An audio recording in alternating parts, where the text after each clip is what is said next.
Hey there, money movers.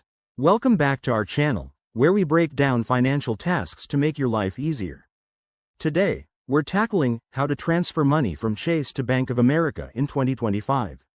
Whether you're paying bills, splitting costs, or just managing your accounts, this step-by-step guide will get you transferring funds smoothly and securely. Let's dive right in. First things first, make sure you have accounts set up at both Chase and Bank of America. Log into your Chase online banking or mobile app. It's super straightforward. Once you're in, head to the Transfer or Payments section. This is usually found on the dashboard or in the menu. Next, select the option for transferring to an external account. You'll need to add your Bank of America account if it isn't already linked. Don't worry, it's easy. Just enter the account number, routing number, and verify it with a small test deposit if required.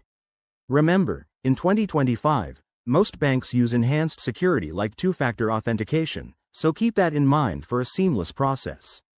Now, choose the amount you want to transfer and select the transfer type.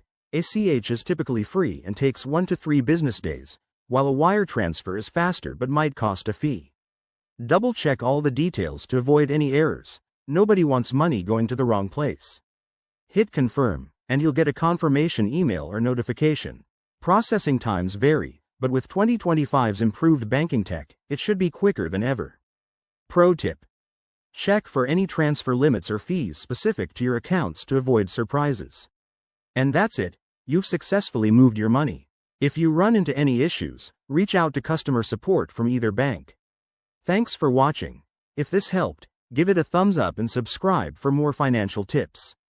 See you in the next video.